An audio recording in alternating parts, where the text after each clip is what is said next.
que un rayo cayó sobre mí y desde entonces mi vida, para siempre mi vida cambió.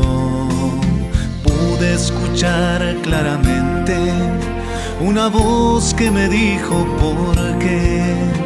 Dime, Saulo, ¿por qué me persigues? Si por ti yo morí en la cruz. Sí, sí, yo soy Pablo de Tarso. Sí, sí, ya no soy el de ayer. Hoy mis ojos han visto al mismo Jesús, y aunque ahora me cueste morir, voy a ser un testigo de Cristo.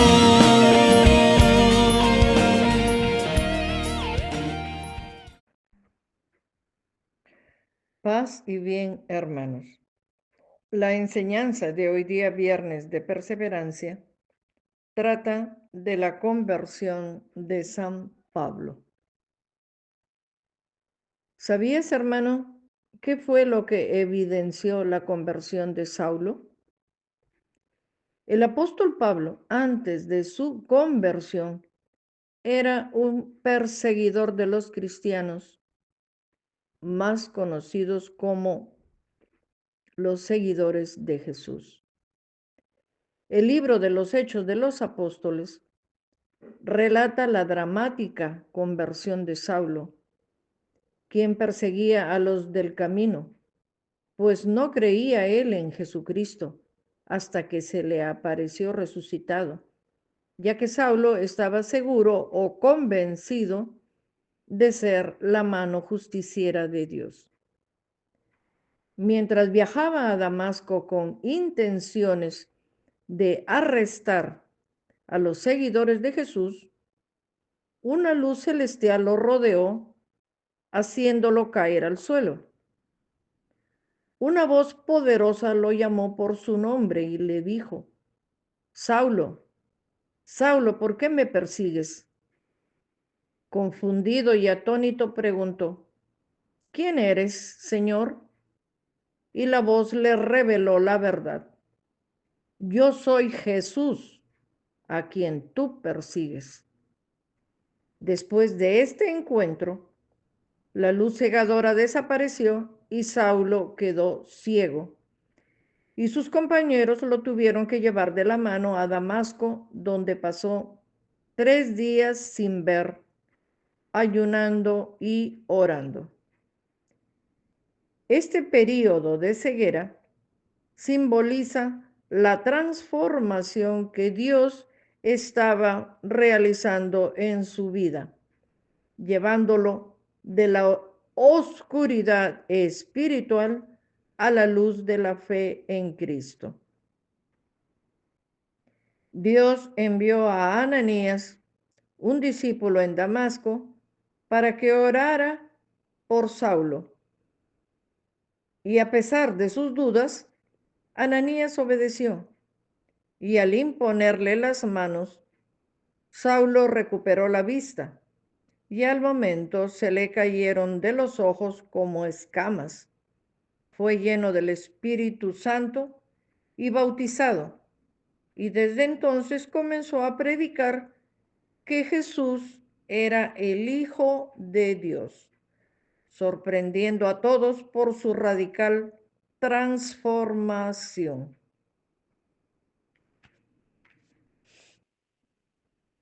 La conversión de San Pablo. De perseguidor a seguidor. Saulo se convirtió en Pablo, un apóstol apasionado y ferviente, llevando el mensaje de amor y redención a todas las naciones. Su conversión no solo marcó un giro de 180 grados en su vida, sino que también transformó el curso del cristianismo, dejando un legado perdurable de fe y perdón. Saulo procedía de una familia judía de la tribu de Benjamín. Había nacido en Tarso de Cilicia, que le daría el privilegio de gozar de la ciudadanía romana, como lo era el centurión, el procurador y el tribuno o magistrado. Su nacimiento debió de tener lugar entre el año 3 y el 8 de la era cristiana. Podemos suponer esa fecha si tenemos en cuenta que era un joven en el momento de la lapidación de Esteban. Aproximadamente hasta el año 20 de nuestra era, debió de recibir una primera educación en su ciudad natal. Allí también recibiría su formación para el trabajo manual. Cilicia era famosa por sus tejidos de pelo de cabra, llamados los cilicios. De ahí el oficio de tejedor de Saulo.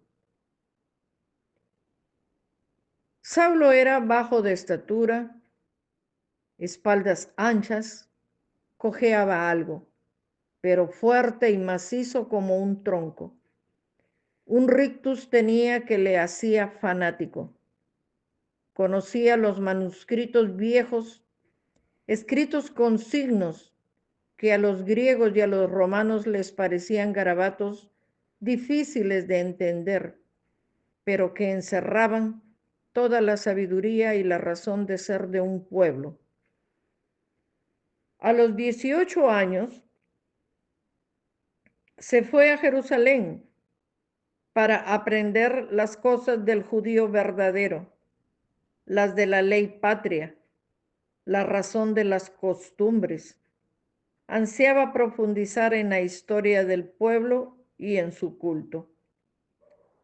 Saulo recibe una estricta formación judía a los pies de Gamaliel, el maestro fariseo. Supo más y mejor del poder del Dios único. Aprendió a darle honra y alabanza en el mayor de los respetos y malamente soportaba con su pueblo el presente dominio del imponente invasor. Esto le ponía furioso. Los profetas daban pistas para un resurgimiento y los salmos cantaban la victoria de Dios sobre otros pueblos y culturas muy importantes que en otro tiempo subyugaron a los judíos y ya desaparecieron a pesar de su altivez. Igual pasaría con los dominadores actuales. El libertador no podría tardar. Mientras tanto, era preciso mantener las costumbres y creencias del pueblo a toda costa. No podía permitir que nada ni nadie lo apartara de la fidelidad a las costumbres patrias. Eso le hizo celoso. Había locos adorando a un hombre que fue crucificado. No se podía permitir que entre los suyos aumentara el círculo de los cristianos. Había que hacer algo. No estaban de paso, sino que las noticias decían que estaban por todas partes, como si se diera una metástasis generalizada de un cáncer nacional. Hacía años que ya estuvo colaborando como pudo en la lapidación de uno de aquellos visionarios serviciales, piadosos y caritativos, que fue apedreado por blasfemo a las afueras de Jerusalén. Y lastimosamente, él solo pudo guardar los mantos de los que lo apedrearon, refiriéndose a Esteban, nuestro primer mártir cristiano. El mismo Pablo habrá de recordar muchas veces aquel celo que lo llevaba a perseguir a los seguidores de Jesús. Tras la muerte de Esteban, se desata la persecución contra la iglesia de Jerusalén, vinculados con el círculo de Esteban. Saulo asume inmediatamente un papel muy activo en la lucha contra el grupo de los nazarenos, a los que sin duda consideraba como un peligro para el judaísmo. Saulo hacía estragos en la iglesia, entraba por las casas, se llevaba por la fuerza hombres y mujeres y los metía en la cárcel. El mismo Pablo habrá de recordar muchas veces aquel celo que lo llevaba a perseguir a los seguidores de Jesús. En sus diferentes cartas, como la de Primera de Corintios 15, verso 9, en la de Gálatas, capítulo 1, verso 13, en Filipenses, capítulo 3, verso 6, y también en la Primera de Timoteo, capítulo 1, verso 13. Evidentemente su fama se debió de extender muy pronto entre las pequeñas comunidades de nazarenos. Su solo nombre evocaba la persecución. Saulo parecía inflexible, hasta el día aquel en el que cambió bruscamente el curso de su vida. Primer encuentro. Si Saulo era sincero en la fidelidad a la fe de Israel, esa misma fidelidad religiosa debió de ir abriéndole a la grandeza del testimonio que, a su pesar, le aportaban los que eran perseguidos por él. De hecho, el relato de su conversión nos hace pensar que para Saulo fue determinante descubrir una triple identidad. El Dios que hablaba en la luz a los profetas se identificaba ahora con Jesús de Nazaret, y por otra parte, Jesús de Nazaret se identificaba con aquellos discípulos a los que él perseguía en las casas y en las sinagogas. Segundo, el encuentro con la comunidad. La segunda parte del relato evoca, con un cierto dramatismo, el encuentro de Saulo con la comunidad a la que perseguía, que, a pesar de miedos y reclamos, se muestra acogedora ante el perseguidor. Como en otros relatos de vocación y de misión, también aquí la intervención sobrenatural apela a las mediaciones humanas. El Señor, que ha hablado a Saulo, habla también al discípulo Ananías. El encuentro de Saulo con el Señor Jesús ha de continuar en su encuentro con los discípulos del Señor Jesús. Ananías es un profeta para el que ha sido llamado al modo de los profetas. A través de su palabra se revela el sentido último de las palabras de la revelación. Pero hay más. El relato ve este encuentro como un resumen de la actividad misionera de las primeras comunidades. La palabra que ilustra el camino y señala expresamente la certeza de la persecución va acompañada por los signos sacramentales que celebran los pasos que va dando el creyente. 3 días para rumiar su derrota y hacerse cargo en su interior de lo que había pasado. Y luego, Saulo recibe el bautismo, un cambio de vida, cambio de obras, cambio de pensamiento, de ideales y proyectos. Su carácter apasionado tomará el rumbo ahora marcado sin trabas humanas posibles. Su rendición fue sin condiciones y con el afán de llevar a su pueblo primero y al mundo entero luego la alegría del amor de Dios manifestado en Cristo.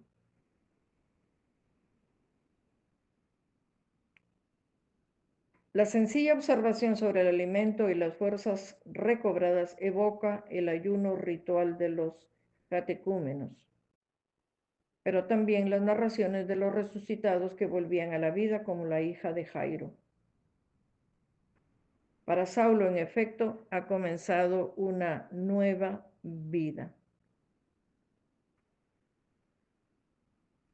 Como tercer punto, Pablo, el apóstol de Jesús, su misión y envío. La tercera parte de este relato traza ya el esbozo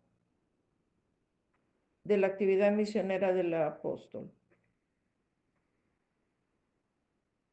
No faltan aquí las alusiones al núcleo de su predicación, al asombro que suscita, al riesgo de muerte al que se expone el antiguo perseguidor, a las suspicacias que despierta entre los hermanos. Es especialmente llamativa la intervención de Bernabé, que presenta a Saulo ante la comunidad como un nuevo profeta que ha visto al Señor en el camino y que ha escuchado su voz. Aquel acontecimiento de la conversión de Saulo estaba llamado a tener una enorme importancia, tanto en su vida como en la de las nacientes comunidades. Por lo que a él se refiere, el antiguo perseguidor ha vivido una experiencia tan fuerte que ha sometido a crisis sus convicciones más fuertes y sus actitudes más llamativas. Ha sufrido lo que hoy se podría llamar como un profundo cambio en sus opciones fundamentales. El relato del historiador Lucas, buen conocedor de su oficio, se lo había oído muchas veces al mismo protagonista. No hay duda. Vio él mismo al resucitado y lo dirá más veces, y muy en serio, a los de Corinto. Por ello fue capaz de sufrir naufragios en el mar y persecuciones en la tierra, y azotes, y hambre, y cárcel, y humillaciones, y críticas, y juicios, y muerte de espada. Por ello hizo viajes por todo el imperio, recorriéndolo de extremo a extremo. Y no creas que se lamentaba. Le ilusionaba hacerlo porque sabía que en él era mandato más que ruego. El dolor y el sufrimiento más bien los tuvo como credenciales, y las heridas de su cuerpo las pensaba como garantía de la victoria final en fidelidad ansiada. Entre tantas conversiones del santoral, la de Pablo es ejemplar. Más se palpa en ella la acción divina que el esfuerzo humano.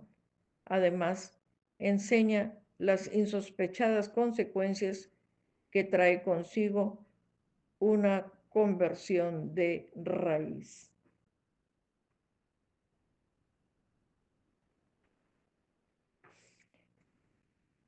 Reflexión.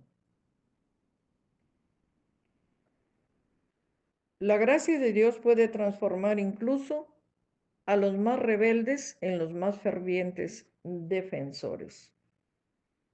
Hermanos, debemos cuestionarnos a nosotros mismos y preguntarnos, ¿somos cristianos por tradición o por conversión?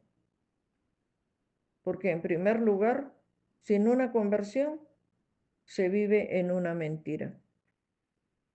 Según el testimonio de Pablo, dice que su vida desde su juventud la pasó en Jerusalén, su nación. Fue un hombre que había perseguido a los primeros cristianos. Fue de la casta de los fariseos. Fue un hombre letrado en las cosas de religión del Antiguo Testamento. Un hombre que había asistido a las mejores escuelas de Jerusalén para conocer la palabra de Dios. Sin embargo, estaba ciego. San Pablo perseguía a la escuela de Jesucristo y llega el momento de ser sacudido por el mismo Dios y escucha su voz desde el cielo que le dice, Saulo, Saulo, ¿por qué me persigues? Pablo estaba persiguiendo a la iglesia de Jesucristo. Y es que Cristo está tan unido a la iglesia, nos dice más tarde Pablo. La iglesia es el cuerpo y Cristo es la cabeza. Y llega el momento en que Saulo, en su nombre nuevo de Pablo, dice: pobre de mí si no evangelizo. ¿De qué me sirve la vida? Unos dicen: yo creo en Jesús, pero no en su iglesia. Nada que ver. Estamos persiguiendo a Jesús. Su palabra nos exhorta a que dejemos las críticas y a que la casa se limpia por dentro, se sacude por dentro. Podemos decirle: Señor, que mi vida tenga su propósito. Hacer de la iglesia una iglesia santa y hacer que este mundo le conozca y lograr así un mundo mejor. Evangelizar empezando por nuestras familias, ya que enamorándose de Cristo, todo se dará. Y terminar, como dice Pablo en el libro de los Filipenses, en la carta, perdón, a los Filipenses, que ante el nombre de Jesús toda rodilla se doble, en el cielo, en la tierra y en el abismo, y toda lengua proclame que Cristo Jesús es nuestro Señor, para gloria de Dios Padre. Y también recordando lo que nos dice Mateo 28 del versículo 19 al 20. Id por todo el mundo llevando la buena nueva, bautizándoles y enseñándoles todo lo que yo les he enseñado. Por eso en esta bendita tarde le vamos a decir: Señor, danos, regálanos la gracia de evangelizar, porque como dice tu palabra, si no, las mismas piedras lo harán en mi nombre. Al final, esta enseñanza nos muestra que la gracia de Dios puede transformar incluso a los más rebeldes en los más fervientes defensores de la fe en Jesucristo. Hermanos, hago mías estas últimas palabras de la reflexión. La gracia de Dios puede transformar incluso a los más rebeldes en los más fervientes defensores. No sé si en realidad soy una ferviente defensora, pero lo que sí les puedo transmitir, hermanos, es que sí, ha habido mucha rebeldía en mí. Ojalá hubiera sido así como Pablo, ¿no? Que buscaba, trataba de saber lo más posible de su religión, de su culto, de la adoración a Dios, inclusive de la idiosincrasia de su propio pueblo, de conocer su realidad. Estaba muy empapado de las cosas de Dios del Antiguo Testamento, de tener un oficio, algo de valerse, que le sirviera en el transcurso de su vida. Pero lo mío fue todo lo contrario. Le doy las gracias a Dios porque ha ido transformando mi corazón, donde había tanta oscuridad,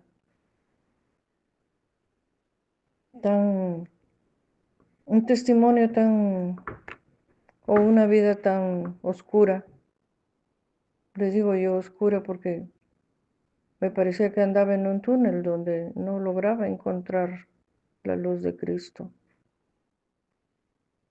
con El alcoholismo de mi padre, no vivió una infancia normal, y más siendo mi madre evangélica o hermana separada, pues no tuvimos la costumbre de ir a misa, ni salvo sí recuerdo una catequesis para mi primera comunión, que fue en el colegio, pero de ahí no recuerdo, no recuerdo, la verdad, tener más contacto con la palabra de Dios hasta que me matricularon en el Colegio La Inmaculada. Pero las monjitas más eran profesoras que tenían que ver con cada una con su curso, que es lo que nos podían enseñar de la palabra de Dios. Todo de acuerdo a un manual, de acuerdo a unos estatutos, pero no como ahora, no como ahora en la catequesis, que tenemos ese tiempo para poder conversar con los padres, para poder enseñarles a los niños. Es como si Dios me permitiera las cosas que no pude hacer de niña, de joven, las puedo hacer ahora. Y eso ha despertado en mí un gran amor hacia Él. Ahora sí me resultaría tan difícil de abandonar el camino. Cada vez me inmiscuyo más en las cosas de Dios, y más que todo cuando se trata de la Santa Misa, de los sacramentos. Yo nunca hubiera imaginado, hermanos, entrar en este camino así, y creo que hasta la pérdida de mi esposo. Por eso creo que entrar en el camino del Señor no es pérdida, sino es ganancia, como dice Pablo. Y el hecho mismo también de haber perdido a mi esposo me permitió mirarme por dentro, porque yo he estado bien equivocada, hermanos, bien equivocada. Entré en una rebeldía única de, de hacer prácticamente lo contrario de lo que Dios me pedía en su palabra. Pero como dice a veces el refrán, a golpes y a porrazos aprendí. Parecía que no estaba en mí la obediencia, el sometimiento. Mm, He sido muy rebelde para las cosas de Dios. Pero es como si Él ahorita me diera esa oportunidad. Para Él no hay edad, para Él no existe el tiempo. Y hay momentos en que digo que me siento cansada y digo, ya no voy a seguir, ya no voy a continuar, este año ya no sigo con la catequesis de primera comunión, ya que alguien se encargue de dejar listo el altar para la Santa Misa, que sea alguien más joven, quien lave, quien planche, quien atienda al padre, al sacerdote. Pero lo hago yo, hermanos. Y yo lo único que le pido a Dios es que me dé fuerzas. Porque siempre me he quejado de mi rodilla, del dolor de mi rodilla. Pero sé también, hermanos, que si no impongo la fuerza de voluntad a mi propia carne, pues soy yo la que voy a sufrir.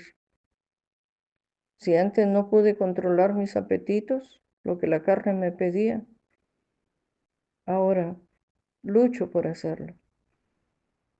por vencer a la carne y a las tentaciones.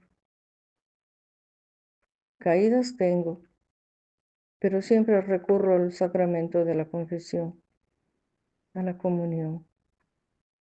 Y lo mismo le estoy transmitiendo a mis nietos, a mis hijos.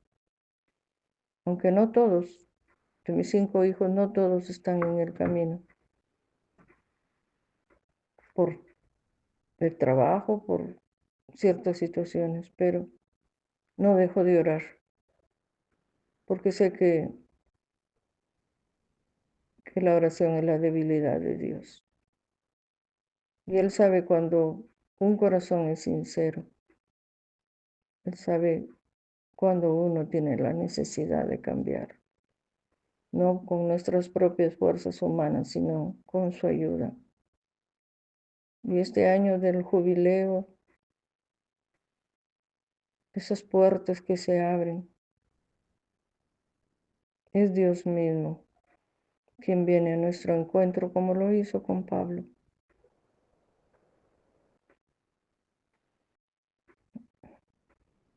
Y cuando escucho sobre sus rasgos físicos cuando estudiaba el tema, y en verdad que Dios no ve apariencias, no las ve, porque yo le decía, si tú me miraras de frente y vieras esta secuela de parálisis facial, que yo sé que a muchos les llama la atención y me siento a veces cohibida, pero cuando sientes el amor de Dios ya nada de eso importa. Cuando te sientes valorada por el mismo Dios, cuando te sientes amada por el corazón tan limpio de Jesús, pues yo puedo hablar hasta con una imagen. Puedo hablar con un retrato del Cristo, de la sangre preciosa. Puedo sentir ahora su dolor y el dolor del prójimo y antes no lo sentía, hermanos. No lo sentía, sentía tanto egoísmo en mi vida que el centro, el centro de mi vida era yo misma. Pero ahora es diferente.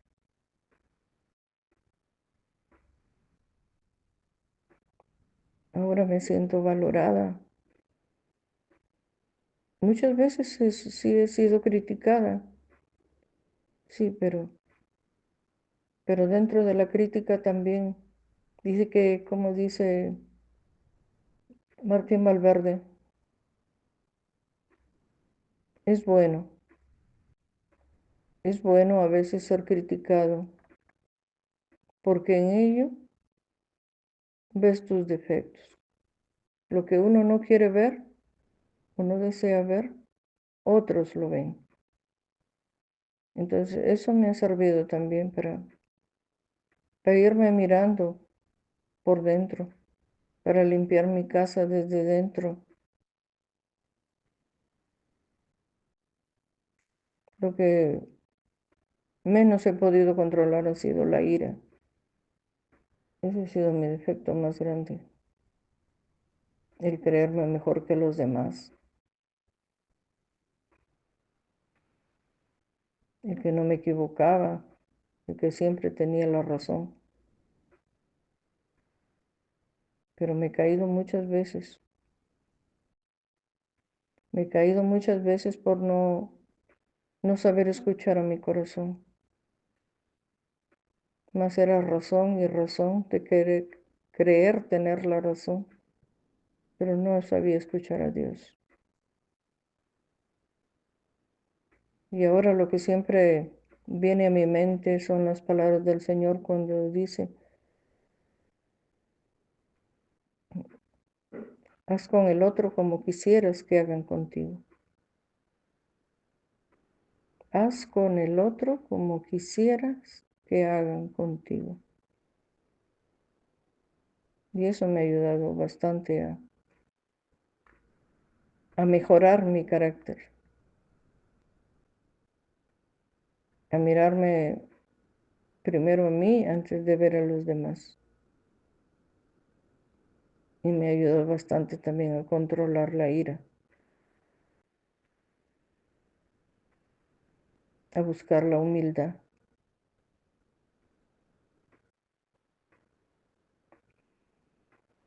No los quiero cansar con mis cosas, pero yo les agradezco inmensamente, hermanos, el haberme brindado su apoyo. Más que una responsabilidad para mí, es un apoyo, porque el haber podido estudiar la vida de San Pablo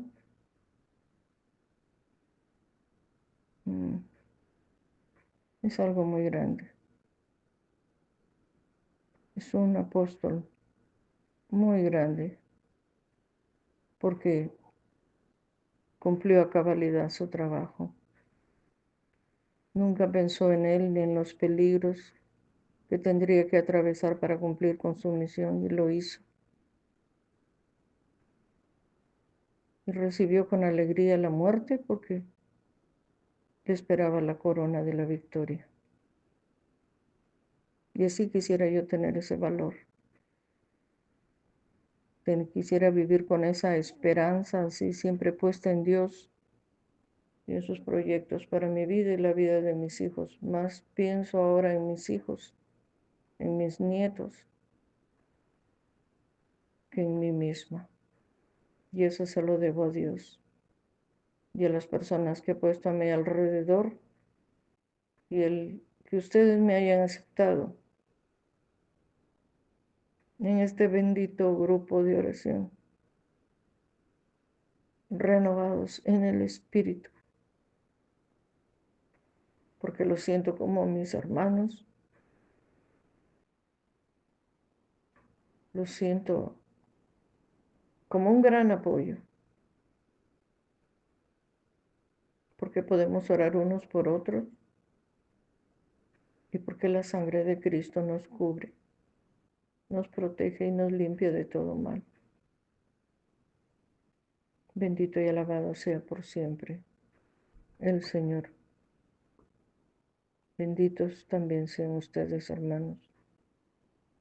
Que el Señor multiplique sus bendiciones en cada una de sus familias y que nos ayude a, llenos de esperanza, a salir adelante en todas las pruebas que se nos presenten en el camino. Gracias, hermanos, por tener la paciencia de escucharme. Bendito y alabado sea el Señor y la excelsa Madre Santísima, la Virgen María. Amén, hermanos.